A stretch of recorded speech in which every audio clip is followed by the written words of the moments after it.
G'day poker people. In today's video we start off with a nice relaxing game of 1-2, but by the end of the day we are playing for thousands of dollars in an action-packed 5, 10, 20 game. Make sure you stick around to the end of the video to get a perspective on what each different stake is like and maybe pick up on some of the nuances that are going to help you guys move up in stakes. There's a lot to get to. Let's get to gambling. Let's go.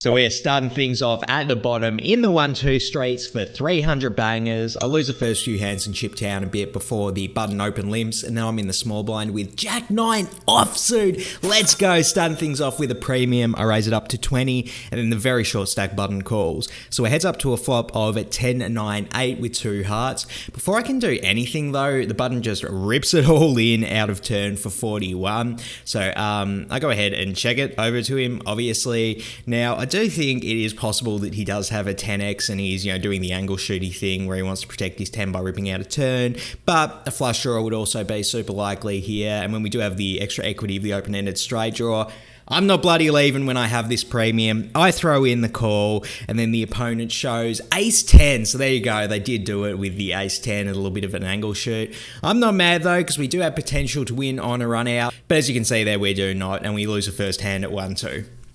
In this next one, the under the gun player limps, and then a tight aggressive hijack opens it to 7. Welcome to 1-2. And then I'm in the cutoff with pocket aces. Oh my god, I'm waking up with absolute monsters in the 1-2 streets. Of course, I'm going to go ahead and 3-bet this hand. I make it 25, and then only the initial raiser calls. So it heads up to a flop of Jack 9-5 with 2 spades. And then the opponent goes ahead and leads out for 25. I do consider raising here. It can get value from flush draws, Jack X, but I'm a little bit worried it'll scare the opponent off when they do lead out. I think a lot of their range is just going to be weak pairs that are sort of trying to see where they're at. And we really don't want to give them perfect information if that's the reason they're doing it. So I decide to trap here. I throw in the call, and then we heads up to a turn, which is the 4 of clubs, making the board even more wet. And then something very beautiful happens. The hijack continues to bet, and he goes ahead and makes it 60. So a relatively large bet considering the size of the pot and the fact we're playing 1-2. I think it really, really likes his hand. We only have 175 effective, so I think it's a good spot to rip it all in. My opponent clearly likes his hand. He's not going to fold a flush draw, and if he has a jack, he might just go with it here, particularly on the wet board. So I rip it all in for 175, and then the hijack is in the tank 30 seconds. I really think he's going to fold. They always say don't try and bluff 1-2 players off of top pair, but then he eventually does decide to fold his hand. Ugh, absolutely sick to not get paid here, although we are chipping up a bit and starting to run good. Let's go. So after an hour and 5 minutes, we did end up winning $16 at the 1-2, and I decided to lock up a win and up the stakes of the game a bit. We're in the 2-5 streets now for a little bit over 1,400 bangers, where we played this first interesting hand where there's 2 open limps, and then I'm on the button with ace 3 of clubs. I raise it up to 30, and then I get 3 different callers. So we are 4 ways to a flop of 8-6-5 rainbow with 1 club. When the action checks to me though, my backdoors aren't good enough to bluff into 3 different people. I check it, we take a free turn, which is the king of diamonds. When the action checks me, it's definitely tempting to stab at this card. I'm going to have a more king X, particularly when all the opponents checked me on the turn, but I still think it's dicey. I think a lot of opponents could have been checking it over with a king, playing a bit of pot control when they're worried I have ace king. So I just check it, and we get the free river, which is the 9 of spades, and the action checks to me again. And look, you can probably tell this hand wouldn't have made the vlog if I just checked back. I want to bluff in this spot. I think if any of the opponents had a hand that was king X or stronger, they probably would have just bet themselves on the river. So I think if we go and use a relatively large size here, we can convincingly represent a 7 and get our opponents to fold any like 9x or 8x. So I decide to go ahead for it. Definitely a bit crazy, it's bluffing into 4 different people, but I think their ranges are just weak enough where this will work. I make it 120, and then the big blind folds, the action's on the low jack, and they're in the tank a couple of seconds, and ultimately they decide to call. Absolutely hate to see it. The cutoff folds, and then we proudly show our spewy bluff, and then the villain shows ace 6 of spades.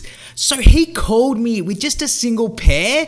What is going on here? Oh my god, we are not playing as well as we did at the 1-2. So already punting off and ruining our table image in the first hand, really trying to regroup in this next one, which actually has a button straddle on. Love to see that, and I'm first acting the small blind with ace-jack offsuit. I raise it up to 40, probably the weakest hand. I'll be raising this far out of position. Whatever the case though, I do make it 40, and we actually only go heads up when the under the gun player calls. So kind of best case scenario, we're heads up to a flop of 7 deuce deuce with 2 spades. I don't think the villain's going to believe I have a deuce if I bet here, so I check it over to them. They check back. We get a free turn, which is the 4 of hearts. Very good chance our ace high is good here, so we're just trying to get to the river for as cheap as possible. I check, villain checks as well. And then we see that river, which is the jack of spades. Let's go. It does put in the front door flush, but we're not that worried about it when the opponent checks twice. So definitely want to go ahead and bet for value here. I think if my opponent's going to call, it's probably going to be with a jack X combination. And that combined with the fact we have an absolutely awful table image, I think this is a good spot to absolutely go ahead and bomb it. Definitely want to overbet, and ultimately I decide to make it 125 into a just under 90 pot. Maybe could go even bigger, but then I make it 125 and the under the gun player snap calls. So there you go, they probably have a jack and maybe we could have got a bit more. Whatever the case though, I show my hand and the villain does show queen jack of clubs. So yeah, probably got to go a bit more value with that one, but I'm not complaining. Things are starting to turn around. This next hand is a PLO double board bomb pot. Love those bloody things. Haven't played one in the vlog in a while. Whatever the case, I'm in the +1 with a 9, 5, 4, 3. And then we'll put both the boards up there, and you can see, despite our shitty PLO hand, we do have trips on the second board. So when the action checks to me, because our trips are so vulnerable, I kind of want to bet here to narrow down the field a bit. And, you know, wouldn't hate just taking it down now. So I go ahead and pot it to 80. And the action actually folds all the way around to the under the gun player, who's directly to our right, who goes ahead and rips it all in for 345. Pretty sick spot here. I think the chances he has a better 5x are very likely. When we have absolutely nothing on the first board except for a weird gut shot, I think folding's probably the best play.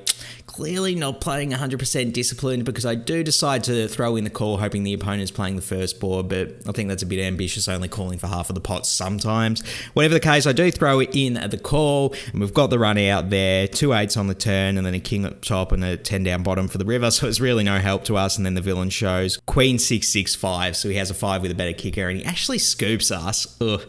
Not playing super disciplined today.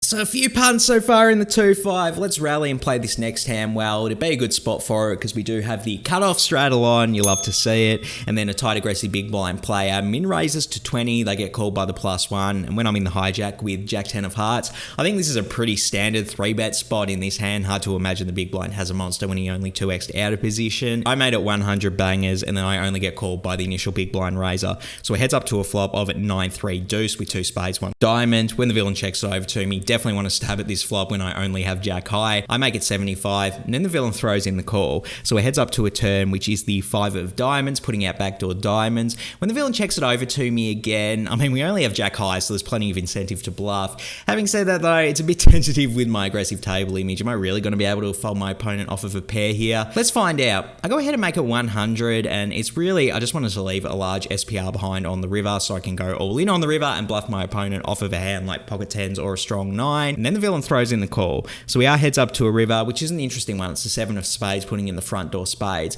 But when the villain checks it over to me pretty quickly, I think it's a little bit less likely that they do have flushes in their range, particularly when they're going to have all of the like pocket 10s and strong 9s. So I think we should have stuck with our plan we set up on the turn and rip it all in as a bluff here with the SPR being what it is. In game, I went ahead and bet my quote unquote lucky number 420. Now, as much as I love betting my lucky number here, I do think it is a mistake. Ripping it all in is just going to get more folds from those hands like strong top pairs plus, but I guess the sun was in my eyes or something here because I just default to my lucky number of 420 and then the villain throws in the call. Whoops, well I fucked up here. I end up showing my hand and the villain shows queen 9 of clubs. So maybe 420 isn't that lucky after all. So we are just playing so bad today, absolute punt there, and I think the only way we're going to chase the $421 we lost after 2 hours and 10 minutes to 2-5 is to up the stakes yet again. We are in the 5-10 streets to chase some losses. If there was ever a time to rally and start playing well, now is it. And we actually have the straddle on for this first hand, so it's actually 5-10-20. Let's bloody go. There's 2 open limps before I'm on the button with 9-7 of hearts, and typically I advise against overlimping. The one one scenario where I like it is when you are in position, you have a decent hand, but not one strong enough where you can raise it for value when you expect people to limp call a lot. And this is that exact scenario. So I actually overlimp the button with 9-7 here. Then we end up going a total of 5 ways to a flop of a king 9 deuce rainbow with no hearts. When the action checks to me, I think it's a pretty decent chance we have the best hand. So I kind of want to bet here, mostly just for equity denial reasons. So I go ahead and make it 50 here. Wouldn't hate checking though. Whatever the case, so I make it 50 and then the straddle calls. And then the cutoff actually check raises to 100. A little bit confused what this bet means. I mean, I think I'm feeling less confident about the strength of my hand now. The opponent might have just flopped a set or something or 2 pair and they just like really don't want me to bet fold, so they're going small. So maybe for that reason I should just fold, but obviously it's not going to be awful calling a literal min raise in position. So I decide to do it here. I throw in the call. And then the straddle calls as well, so we're 3 ways to a turn, which is the beautiful 9 of diamonds. Let's go. If the cutoff did have a strong king, we just sucked out. And when the action checks me, definitely want to go ahead and bet here. Now, I am a little bit cautious because I think the cutoff definitely could have checked a full house on the turn, trying to check to induce in case I did turn a 9 or something. And people just love trapping with their full houses in general, but can't be too worried. Still want to try and get max value from king. So I decide to size it to 200 here. Then the straddle folds and the cutoff calls. So it heads up to a river, which is the jack of hearts. And then the cutoff leads out for 500. And honestly, I think this is going to be a full house extremely frequently. The min raise on the flop because they really didn't want me to fold. People love trapping with their full houses. Now they're leading on the river because they're worried I'm going to check back. Of course, I would not have checked back with trips when my opponent checks, but when they lead out here, I really think they're going to have a full house extremely often. So maybe I should consider hero folding my 9. But as you can probably tell, I'm not playing well and I am a little bit tilted, and I actually decide to snap call here. Not in love with it, and of course the villain shows king 9 offsuit. So yeah, was hoping to chase losses at 5, 10, 20, but we're still losing and playing bad. In this next one, because it is a time rate game, we have to play a Putt Limit Omaha double board bomb pot. Love these bloody things. I'm in the big blind with Jack 10, 8, 8 with 1 flush draw, and I'm going to put both the boards up there, and you can see we flop a full house on the first board. We only have a pair on the second board, but always fun flopping a full house. Having said that though, when the small blind checks it over to me, I'm pretty much going to check everything in my range out of position to 100 different people. So that's what I do here, and the action actually checks all the way to the button, who goes ahead and bets 180 off of a $500 stack. When the action's on me, I decide to just call here. Still a little bit worried about the players left to act behind. And, you know, if we do check raise all in and we get called, we're almost always chopping with the villain. So we don't really want to stack off trying to win half. We'd rather flat, keep ranges wider, and maybe stack or 3/4 some people. So I go ahead and throw in the call. And then the action's back to a tight aggressive cutoff, who does put in the check raise repot. He goes ahead and makes it 720, and then the button thinks for a bit before calling all in for 500. The action's back on me here, and I think almost for certain the cutoff has ace X of diamonds, and even though we do chop with that hand, they're going to have like probably 9 different outs to suck out on us on the first board, so it feels like we're kind of getting negative free rolls since we're drawing almost dead on the second board. So even though, you know, it would be nice to call and chop the buttons overlay, who could also have a strong ace himself that's drawing very live to us, I think it's a little bit too thin, and I decide to, for once, stay disciplined, and I actually fold my full house here in the double board bomb pot. Then we get to see both of the villain's hands, and unsurprisingly, the cutoff did have ace 5 of diamonds with a king and a jack as well, so drawing very live against our full house. And then the button had ace king jack 3 as well, so yeah, they're in awful shape here, but we would have been ahead. And then we see the run out on both boards, and we actually would have ended up winning half the thing. Somehow neither of the opponents got there with a full house on the first board, and yeah, the one disciplined play we make today ends us actually costing us half of this massive pot. Poker sucks sometimes. So tilting results aside, I do think I played that last hand really well and looking to play that momentum going forward and making more good decisions, which will be important in this next one because there's another under the gun straddle on, and I'm in the hijack with a 6-5 of hearts. I raise it up to 50, and then I get 3-bet by a tight aggressive button to 150. When the action folds back to me, a tight aggressive player 3-betting me, it's going to be a strong range, and we have the perfect hand to crack a strong range. I throw in the call, and we heads up to a flop of queen jack 4 with 2 spades, no hearts. Pretty big whiff for us. I check it over to the villain, who actually checks back. So we do get a free turn, which is the 2 of clubs, giving us a gut shot. Having said that though, I think it's possible that the villain did check a strong hand on the flop, trying to induce bluffs from me. Just still playing with a bit of caution here. Don't want to start blasting with all of my gut shots. I check it over to the villain, who does put in a bet for 100. So relatively small bet to the size of the pot. And I just think they might be stabbing with like ace king or pocket tens, maybe even ace jack. That's just like, you know, doesn't want to let a flush draw get there for free, but still like kind of timid about the strength of their hand. And I absolutely want to pounce on that weakness. So I put in the check raise. I make it 420, my lucky number, blaze it. And then the villain goes ahead and 3 bets to 1,200. And now obviously I'm not going to bloody call with 6 high. I'm also not going to 4-bet bluff either. I'm not fully convinced that my opponent does have a super strong hand, but maybe something like ace 10 of clubs, ace king of clubs is going to be a bit more likely. But yeah, maybe they checked a set of queens on the flop. I mean, there's no real use speculating when we're just folding 6 high here, obviously. But I don't know, the line from villain was a little bit suspicious, honestly. So I hope we don't tear a hamstring from all this bloody punting we've been doing today. For about the 5th time this session, I need to lock in and start playing well in a big good spot for it, because the under the gun player raises it to 30, and then a tilted cutoff throws in the call before I'm on the button with pocket aces. Oh my god, if there was ever a spot to start playing well, it's with this absolute premium.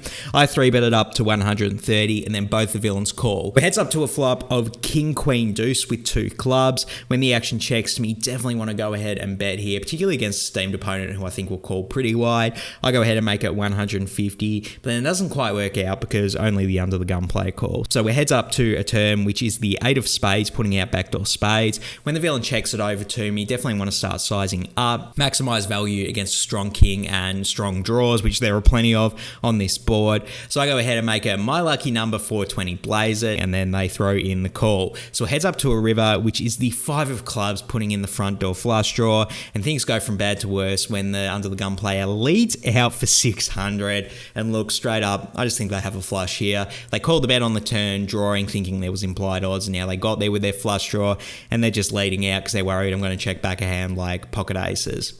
So with that read, I think even though we're getting a pretty decent price to hero, I don't want to pay off the opponent with their flush. So I do decide to stay disciplined and end up folding the aces. And even though we do lose this pot worth over $2,000, at least I'm finally starting to make some good decisions. The game here actually ended up being short-handed, and then one of the players announced they had to leave. And so with 4 people left, we decide to play one final hand of pot limit Omaha double board bomb pot.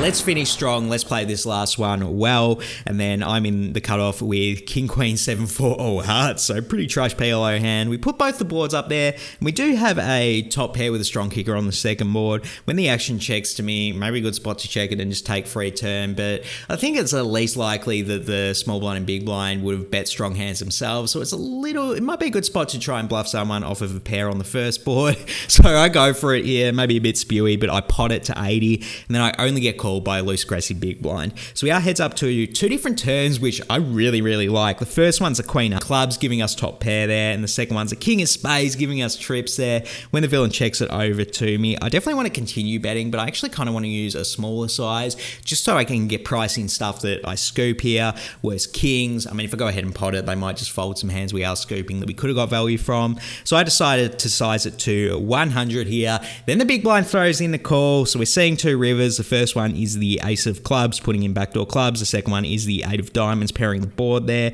The villain checks it over to me again, and I think in this spot we do want to continue to bet here, but it's basically to try and bluff the villain off of a hand we lose to on the first board. Like if they randomly have an ace here that had like a flush draw or something, just really want to bluff them off of that hand if we possibly can. So I decided to pot it to 440. Let's go. Then the big blind is in the tank about a minute or so before folding. Let's go. And he actually shows his hand. He had ace, king, queen, 5. So we actually would have got scooped by that hand if we called. Let's bloody go. We finish off the session with some heat. Wish we could have played that well all throughout the session earlier, but we're raking in this last pot to cap the night off.